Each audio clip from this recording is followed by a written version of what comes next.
Welcome to the Tech on Toast podcast. My name is Chris Fletcher and I'm your host. Tech on Toast simplifies the way you buy and manage your hospitality tech. Do you need help untangling your tech? Head to our website techontoast.community and grab yourself a free tech audit. Find your next tech solution on our marketplace, attend our events, or simply say hello.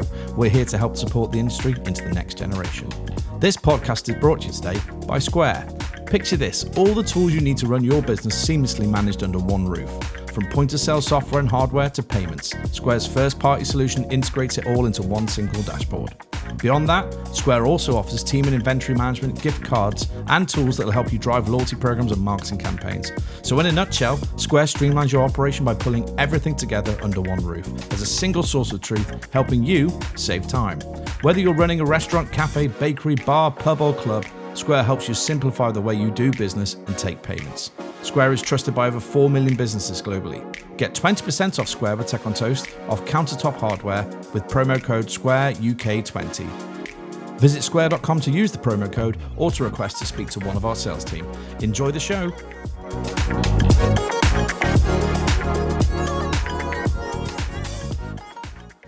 Welcome to this very special edition of Tech on Toast podcast, and I'm joined today in my hometown, Cardiff, on St Mary Street at Eat the Bird, with the founder of Eat the Bird, Dan. Dan, how are you? Very good, thank you. Nice to meet you, and we've got some food here before Laurens tucks in. And Laurens from Piggy. Laurens, how are you? I'm very good, thank you. Where have you come from today? Have you come straight into the UK today, or have you? No, I was in London already for 3 days, so I took the train 2 hours, and I'm here. First time to Cardiff?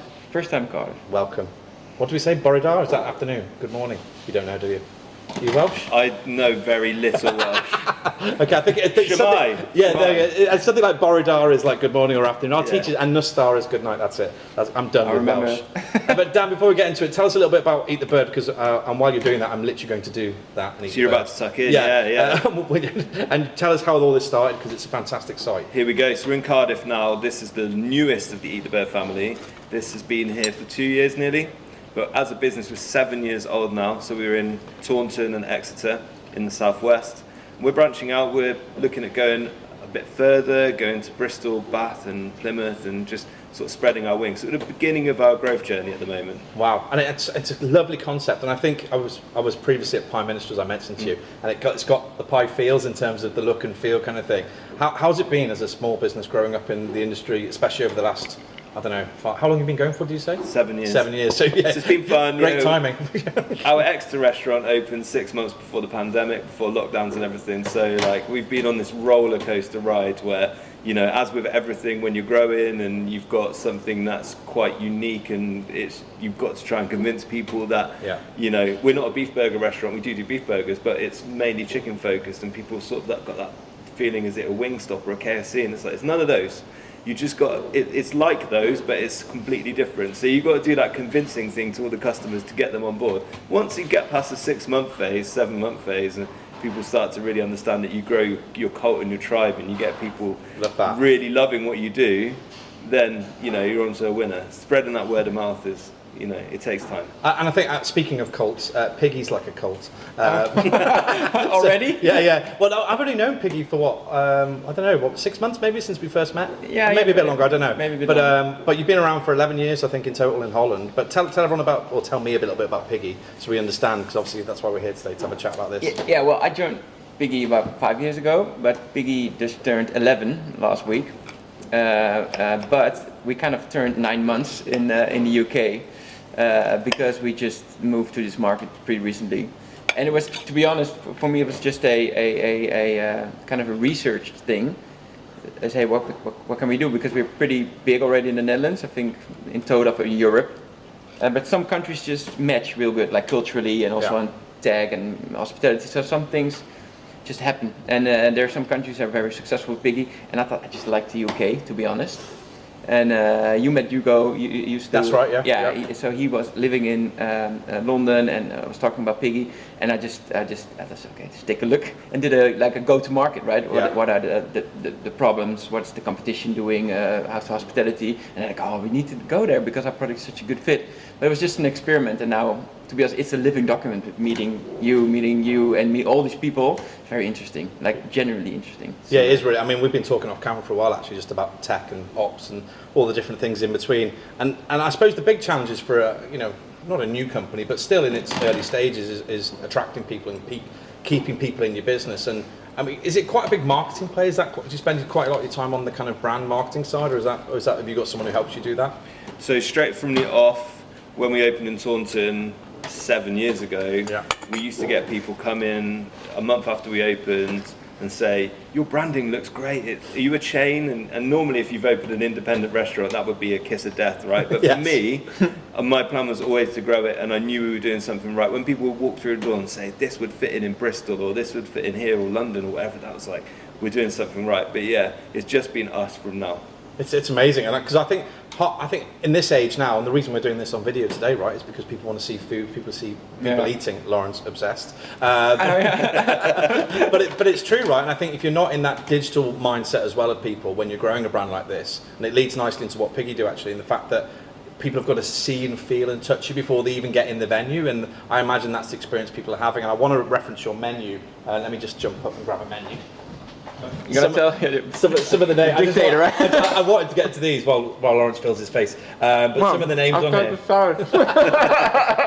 How do you come up with the names then? Is it just you, or is it like how does it work? It's me, yeah. So Eat the Bird is it's your problem. Eat the Bird's a bit punny, really. Yeah. The whole premise of the brand is that it's, what is the most literal thing that you could call a chicken restaurant, right? Eat the Bird, yeah. Yeah. But unbeknownst to me, Eat the Bird actually means that if I've flipped my middle finger at you, I've sworn at you, and therefore you've eaten the bird. And kind of, when I realised that, and I was thinking of ways to name burgers, holy cluck in hell, cluck me. It was all a bit naughty.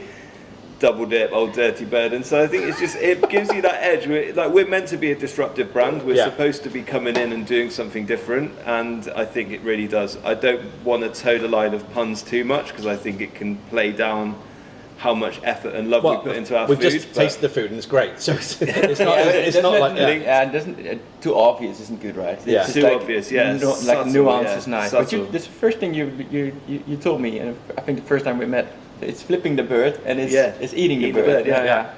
Is that another? Are you learning that? It's so interesting. I write it down in my research. I think what's really interesting when you're trying to build that presence, I think retaining a customer is really important, but actually bringing them to the front door is probably the hardest part to do, because especially when you move into bricks and mortar, it becomes, if you start off in festivals or street food, wherever you might come from, then you end up in this point, kind of keeping people coming. How do you guys help support that journey? And then we'll talk about how it works at Eat the Bird. So So boots on the seats, is it that right? Boots on the ground. But no, the bumps on the seats. On the seats. Bumps on the seats. Well, it all starts, to be honest, with if you want to attract, you first need to get people into into your database. Yeah. And that's like a big thing in what's missing. So I see a lot of businesses have like maybe a little bit of MailChimp, a little bit of maybe Airship, and they have. So it's great, email address, but what you need to do, I don't want to make it too boring, but you need to, your communication needs to feel personalized. You need to, hey, this guy knows what I like and knows where I'm from and knows what I need. So you need data. Very boring, but you need it. So and people are not really easy with giving you all the information. Yeah. So what we do is make it very simple to kind of get started with a membership, for instance. So you scan this QR code, you can join. And that's where you were born from, right? You were born from very simple. When Piggy first started, wasn't it? You were very into like bakeries, coffee shops, that type of thing. Yeah, the biggest challenge for every loyalty business is to get people started. So it's adoption, and you can have all these cool things, referrals, paid loyalty, bring a friend, whatever. It's all there, but the biggest challenge is adoption. How do people actually join?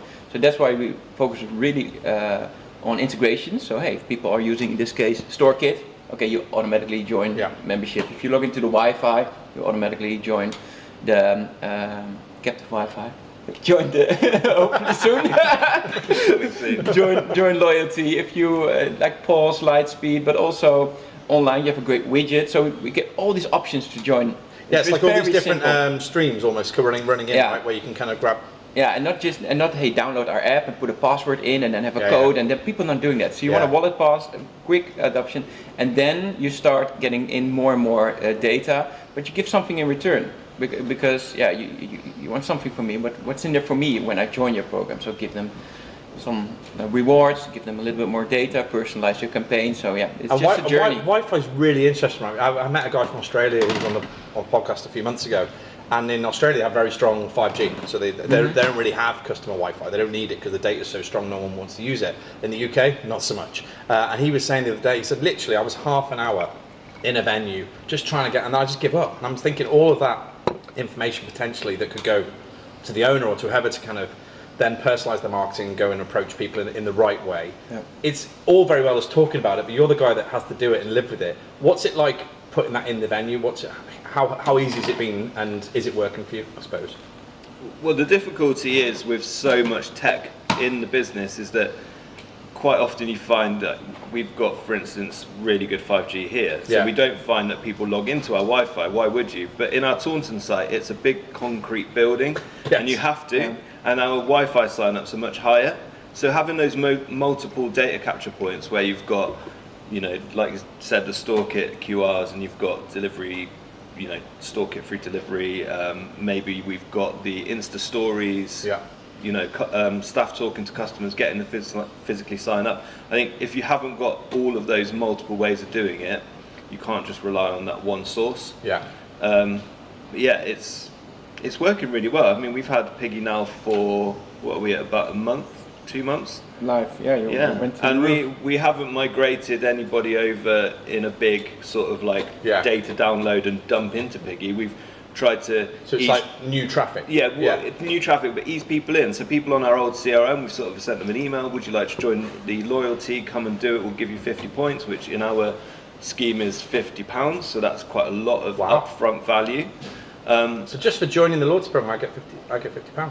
Yeah, you get £50, in points. So you can spend against chicken. As if you would have spent 50 pounds. No, but in store, right? Yeah. So I'm signing up. We've got, without putting heaps and heaps of effort into it, in 2 months we've got 3,000 contacts. Wow. On our loyalty, with people using that every week. So we've got transactions going through. I checked in after 1 or 2 weeks, and there's already people that have transactions 2 or 3 times. People building up and up. Insane. Once people and it's get really early days, right? I know I do this every week, right? So I shouldn't be surprised, but it blows my mind. Yeah. And I just think sometimes, because operators are so time poor, and because you've got so much other moving parts to deal with, and I'm not being, poor old operator. It's genuinely true, right? There's a lot of stuff going on, mainly with people, right? 90% of the problems just people being in the right place at the right time. But to get that kind of win quite quickly, must set your mind thinking, God, I wish I'd done this 10 years ago. They say that to build a brand, you need 1,000 true fans, right? Yeah. And so, we've got 3 locations. We've already got 3,000 sign-ups to our loyalty. And they're loyal. They're like raving fans, right? So we've got 1,000 in each site. Like that, we don't need any more to create a good following, right? That's insane. So it's insane. Yeah. I think return to customers over 60%. It was also nice to see the results, but.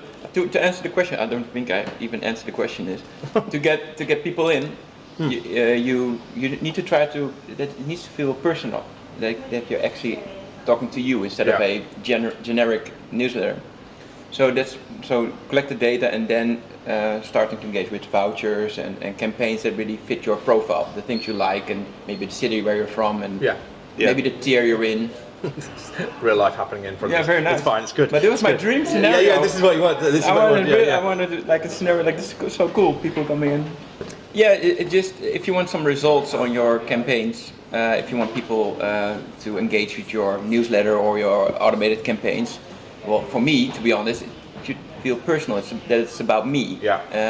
Otherwise it feels like a generic newsletter, I won't read it. So in my emails are really things that hey, this is for me, I read, and email of my mother would always read, right? It's not the platform, it's not, we need to use WhatsApp or we need to use text. It's not about the platform, it's about the message. And I think I get about 50 emails from when I've signed up to Nike or whatever, and I actually only read probably 3. It's like apps on your phone, right? If you look, you can look at your percentage usage of your apps on your phone. I think I've got 3 apps that I use. Sky Sports. So my football club, I always open the email and they say, hey Laurens, you need to kind of, you want there's a new season coming, you have to buy your new season ticket. Yeah. So they know exactly what where I'm standing in the stadium. They know exactly when I need to buy it, and then I click it. It's very easy. So then tag, and it's very cool. That's something personal really helps. Sorry. Yeah, I think the great thing that we found also with Piggy is that it's very, very versatile for what we need as well. Because we like to have that personal touch with people.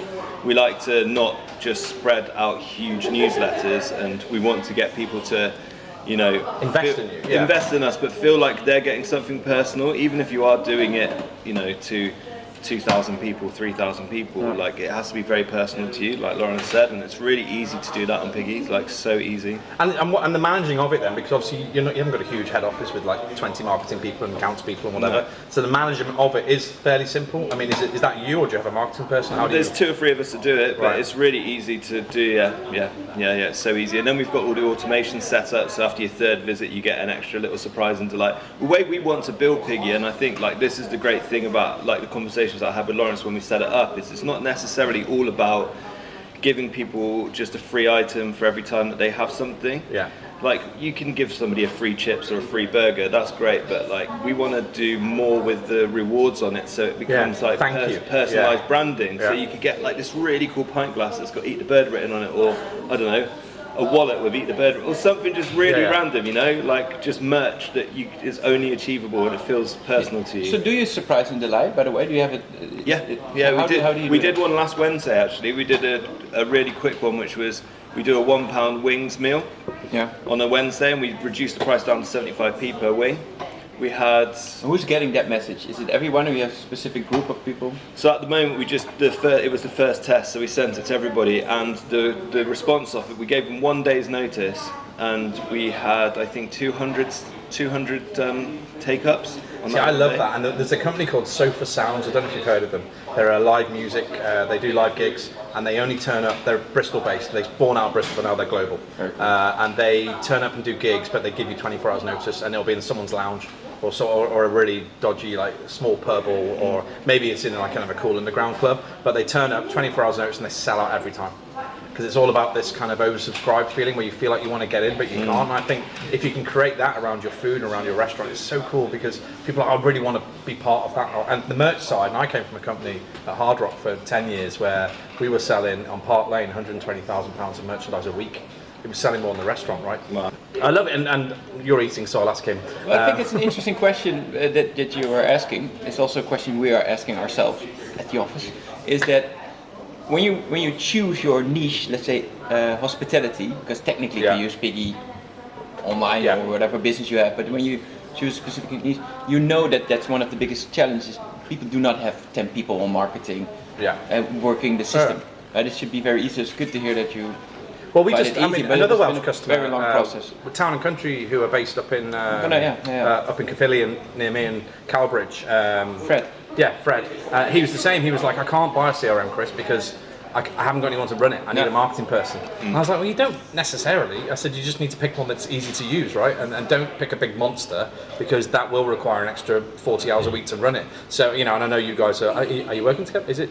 Yeah, good. Yeah. Right, so you're working with Piggy, which is great, right? Because it's just moving that kind of what I call enterprise tech into the corners of Wales where people wouldn't access that technology normally. It's really exciting for me, because it's they've got it on their phones, they've got that ability to do anything, but why can't the restaurants have it as well? Because for me, it's the last industry to really get automated. I feel like we're miles behind, the rest of the other industries out there, but we're catching up, which is great news. Yeah, true. But it also makes sense that you're kind of behind on tech, because you're not working with tech all the time. If you work with food and people. Yeah, exactly. Yeah. So that's just a natural process. Sometimes it feels a bit negative, like restaurants are behind. But I think they're just a bigger. The focus. Maybe it's the restaurants I work for. But I mean, let's say I would have my own web shop, right? Yeah. So I was selling t-shirts, and I got Shopify and everything. Then I'm already behind my computer and working in tech and would understand CRM. And because when we were discussing Piggy with someone with a more an omni-channel situation, like Conditor, we spoke, they know exactly everything about tech because they're working with it.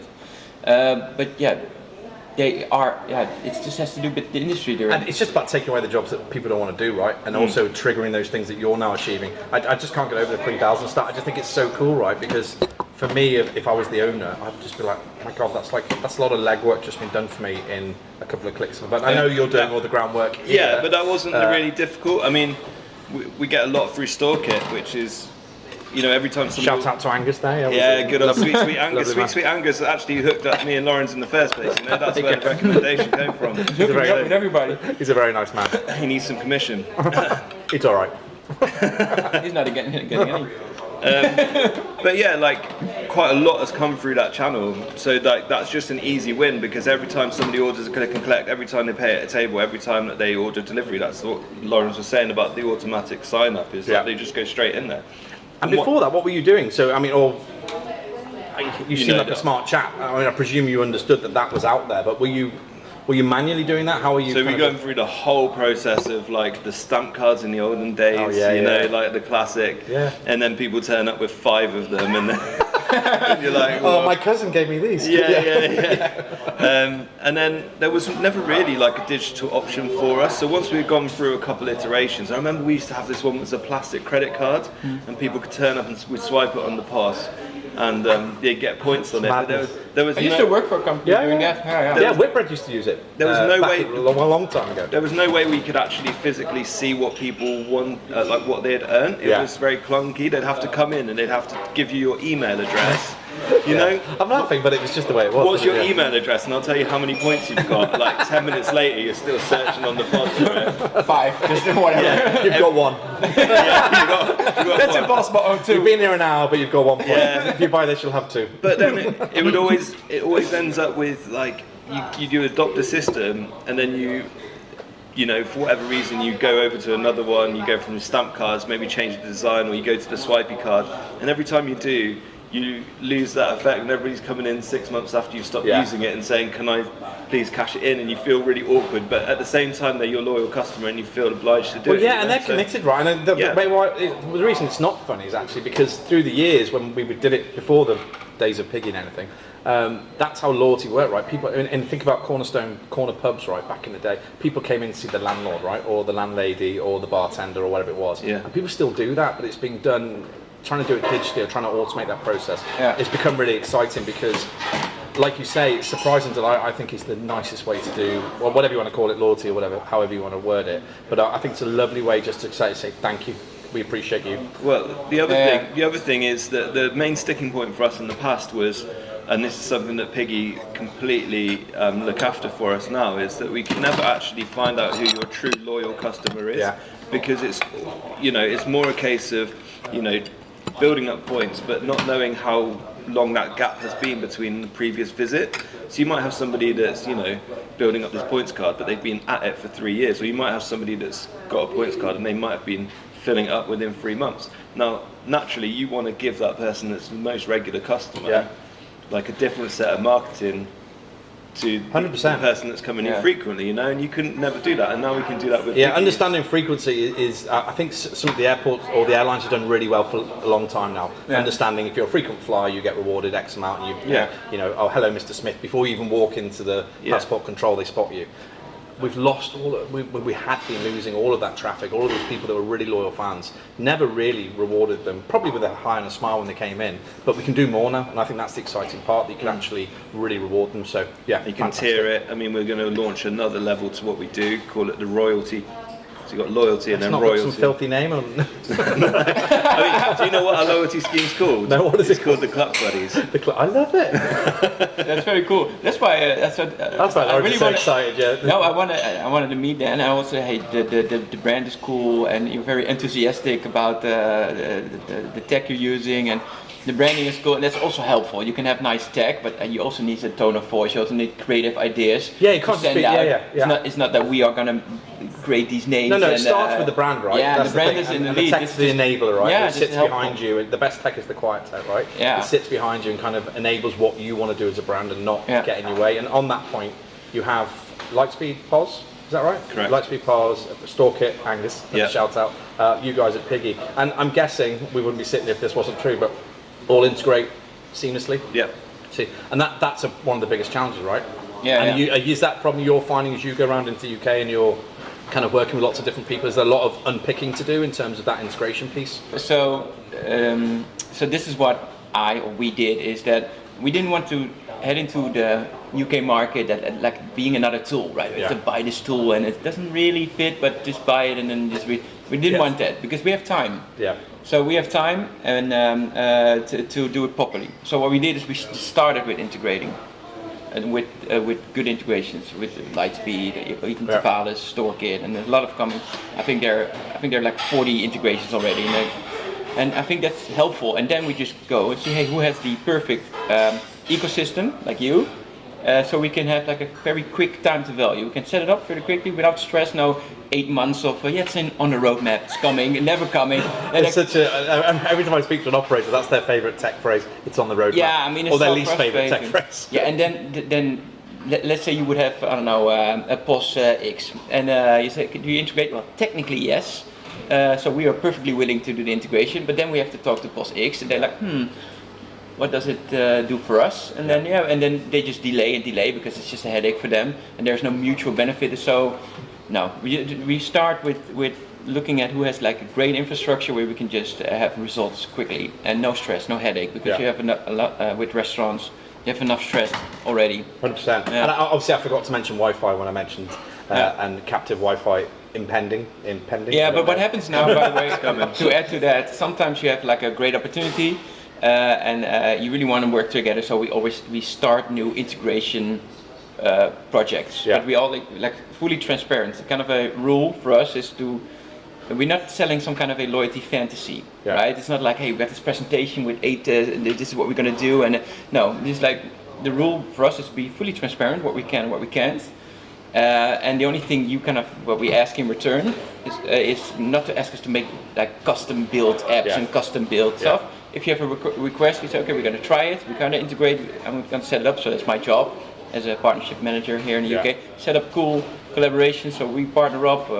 And we partner up with Storekit, and then so that's kind of how we try to operate.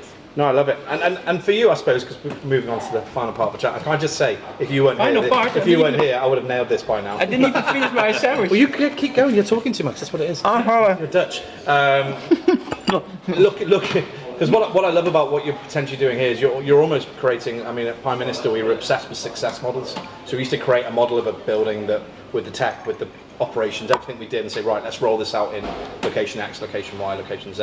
And I think along with your tech, along with what you're already doing with your product, do you see that road ahead a bit clearer, I suppose, in terms of this is what we can replicate in each city we try to go to? 100%.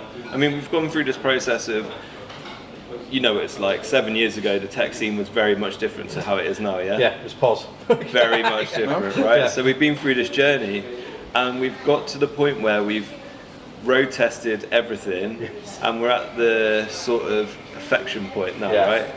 So we don't see the need to have to manipulate what we do in terms of like back of house operations, loyalty, table ordering. Everything's like perfect. Like fits the tech, in what you do. The tech that we've got now is perfect. It all works seamlessly. We haven't like overdone it with 20 different like SaaS contracts. We're down to like 4 or 5 now, so we've perfected it, and it's easy because wherever we go now we can just roll it. That's what I mean, roll out. Yeah, easy peasy. Yeah, so we've done the hard work basically. Yeah, and I think you're at the right stage, right, when you get to, what are you, site 4? We're at 3 now, yeah. 3. I think that's the stage that you want to say, right, if we're going to move forward, let's get that bit fixed. I mean, I'd rather do it now than 20 sites and have to make a decision. Unplugging stuff as you get. We have this lovely image in Tech on Toast called Untangle Your Tech, and my designer did it. And it's like 5,000 wires all tangled up. When you put your headphones in your bag and you... That's basically he's got pods, okay. No, I mean the DJ thing, of course. It's always tangled. Sometimes even when you have to play, then this thing is still tangled. Basically, that when you get that out each time, think of the operators, because that's what they do. Once you get past 4 or 5 sites, I think you're in that world. I think you're so far ahead of where you probably want to be that it becomes really difficult, and then you start paying consultants but it's also a jungle, right? It's very hard to find the right and maybe even to trust the right tech. So that's why it was great having Angus is another Clang. Drop his name again. This podcast is sponsored by Storekit. But having another tech firm recommend a tech firm is probably the biggest. Because it's reputation, right? Yeah, they don't want to damage theirs, and like to be able to do that in safe and the knowledge, because we've had it before in the past. You get pitched something, you've got your email address on LinkedIn. You get pitches every day for certain things, right? Have I been in there? Sorry. No, I don't bother the operators. I bother you lot. So yeah, it's fine. Lots. But, lots. But no, it's true, and I think people like Clang, Angus, they're just good guys, right? Before the product, forget anything to do with the product. And when you buy, like the veg guy, like I don't know if you have a delivery guy who comes here every day and drops whatever off. I trust those people implicitly because they deliver every day, they bring you the product you want, and they're always reliable. Yeah. And I think what I'm finding working with all the tech partners is you get to know people very quickly, and you get to understand the reason why the product is good, because the people behind it are also good. And I think that's what you've landed on here is like a really nice integrated bit of kit where you've got people who all care about the product and each other. And it doesn't do too much. Yeah. It's not trying to be, back a house and this and that and everything else. This is what we do and we're going to stick to it. If you want something else, go to a different company. They do it as well, It's like. But is there some idea you've always played with? I don't know. There's some weird stuff coming out. Do you know what Startle is? We use Startle for our music, yeah. Yeah, they've done this thing now where you can attach your lights to your music, so it can dim the music at certain points, and it's like ambient management. That's crazy. There's another one called Waved. Sorry, Startle. It's a really good Norwegian firm. So what would happen how does that work? So it can actually use you. I think it's Google, is it, where it can tell how many people are in your venue at any one time. I think it's also got sensors in the corners, so it manages. So if there's a big crowd in here, it'll pump the music up, and the lights will go up or down, whatever you decide. Yeah. And then as it drops, it'll match it automatically. So one of the biggest things in my life was in the winter was restaurant managers forgetting to turn the lights down. It was my biggest bugbear. So I used to manage 50 sites at one point. Yeah. I used to visit them, not all of them on one day, but I'd go drive around them all, going to pop in, and I'd drive, they're all glass fronted like this. Yeah. So they look like a big light box, because they hadn't turned the light. I used to go in and go, turn the lights down, because imagine sitting there with your wife or your girlfriend or boyfriend, whoever you're with, right? And you're sitting there and you want a nice romantic meal, but there's these big glaring lights on you because it's winter, it's dark outside, so that kind of stuff gets missed. It's a huge operational problem in a lot of the bigger sites, and I think that kind of stuff will solve that problem really quickly. And it's I think tech should just fix shit that people want really quick, right? That solves your problems without having to think about it. That's what tech should be. Do they have an API? When Chris is entering, you get your favorite colors and favorite music. Well, well, Albert Schloss are doing that in their toilets at the moment. I don't know if you've seen, when you press the button in the toilet in Albert Schloss, the disco goes off and the mirror ball comes down. Oh, nice. Yeah, it's insane. That's very funny. Peter Pilgrim's toilets have got like fluorescent urinals in Cardiff, the new one. Go check them out. But anyway, but I think that's the truly exciting part, right? The tech that's coming along as well that can do stuff that that you would not worry about, but we missed it again. Checklist, tasks, all that kind of stuff. I mean, you're right. You could buy 30 products quite easily. I could sell you 30 right now, but it wouldn't really help you. It'd probably just put you in a position where you're more confused than you were before you had them. So So is it true that you used to work? No, I'm wrong. So when I looked at it from the outside on Google Maps, because this is what you were saying about people not coming to Cardiff. I literally live 15 minutes away, but I haven't been into town for ages. So I'm in London all the time. And it looked like the Prime Minister site because the black frontage. And I thought, oh no, they've bought the Prime Minister site. So when I got here this morning, I was like, oh no, it's next door. The one I used to run was next door. So it was always exciting down the street because it's an eclectic collection of people. Is that the best way to put it? It's the kindest way. On a Friday, Saturday night, it's very, very busy. People not wearing very many clothes. Everybody's really drunk. I'm coming. If you want to scrap, you can have a scrap. But they'll still shake your hand afterwards. They'll still shake your hand. It's not. I love that. It's like bang. Come on. It's very much like that here. It's look, I've really enjoyed coming here today, and I'm so sorry that we haven't finished our food. I feel bad. Are we the first customers never to finish our chicken? You can stay all but not day. on camera. I think it's just no one wants to see that. Sorry, Laurens does. Yeah, he absolutely loves it. But look, I think, and so after what's the plans then going forward? So you've mentioned them briefly, but you're looking at some more sites. Yeah, so we're in the process now of just looking at our growth potential, and we're looking at the southwest. So we're going Bath, Bristol, West is best. Yeah.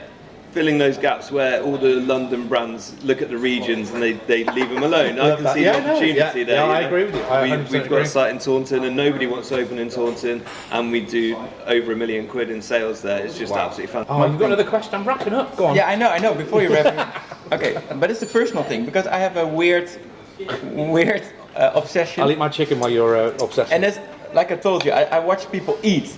So sometimes when I'm on social media, the only thing that keeps me on sometimes is watching people eat. And one of a UK influencer, I've been following him for maybe a couple of years, and I found out it's your friend. Yeah. Oh, really? Food Review Club. Yeah. Food Review. Matt, yeah. I want to meet him. Yeah, I want to eat somewhere with him. Yeah, you Yeah. go to a dirty Use the kebab. pressure of the camera. Go to a dirty kebabby and eat a kebab. Yeah, something. Yeah. So it doesn't matter what. He doesn't care. He just wants to be with him. I mean, this is like a dream come true. Have my own food review. Well, on that, and as you've had lots of nice compliments, how do we get hold of Piggy? Because obviously people want to talk to you. Because I think the thing we want to say is that actually you've almost created this little ecosystem of products, haven't you, around you? I know this is not the only ecosystem. Yeah, I know you work with lots of people, but this is an interesting one for if you're looking in the window here, the lens, and you're looking at Eat the Bird, and you're thinking, actually, I've got a similar sized business to this. We're growing in the same way, similar type product. Then it does. I think it does a lot of the homework for the operator because it's kind of like, no offense, but he's done all the work. He's done all the hard work here, looking at some of the tech, and I think it's quite a nice way to replicate. So how do people get hold of you? And yeah, I think the easiest way to either just connect to me on LinkedIn because I'm mostly involved in the UK. Laurens Havenaar. Laurens Havenaar. I just found us on our website. Important thing to mention is the name Piggy will change into Lead. I didn't think we were going to go here, but let's go. No, but let's do it. If people find this podcast in 2043 and they still would be interested, we're not even. I got a beard and bald. Still, then it's Lead. I'd love to be bald soon. It's Lead with a T. Right, L-E-A-T. Yeah, so we're Piggy now, but we soon to be Lead. Same product, but just a name change. We'll get Dan to explain what Elite. What is Elite, Dan? So Elite, as I'm informed by my friend Lawrence here. No, you knew it. I know. Is a little river that goes down the centre of a street. Yeah, so Lead is like a stream, so it's like Bruce Lee, be like water, you know? Flow. Don't pretend you made it up to be like that. No, it's a marketing thing. Customer comes in, you get the second flow. It makes sense, like a waterfall. Not as rough. Right, on that note, that's it. Okay, thank you very much. Really great speaking to you both. Good luck here, mate, and good luck with your next site. And Lawrence, I'll see you in London at some point, I'm sure. And that's it. Thank you for joining us, and we'll see you all soon. Welcome to the Tech on Toast podcast. My name is Chris Fletcher and I'm your host. Tech on Toast simplifies the way you buy and manage your hospitality tech. Do you need help untangling your tech? Head to our website techontoast.community and grab yourself a free tech audit. Find your next tech solution on our marketplace, attend our events, or simply say hello. We're here to help support the industry into the next generation. This podcast is brought to you today by Square. Picture this, all the tools you need to run your business seamlessly managed under one roof. From point-of-sale software and hardware to payments, Square's first-party solution integrates it all into one single dashboard. Beyond that, Square also offers team and inventory management, gift cards, and tools that will help you drive loyalty programs and marketing campaigns. So in a nutshell, Square streamlines your operation by pulling everything together under one roof as a single source of truth, helping you save time. Whether you're running a restaurant, cafe, bakery, bar, pub, or club, Square helps you simplify the way you do business and take payments. Square is trusted by over 4 million businesses globally. Get 20% off Square with Tech on Toast off countertop hardware with promo code SQUAREUK20. Visit square.com to use the promo code or to request to speak to one of our sales team. Enjoy the show.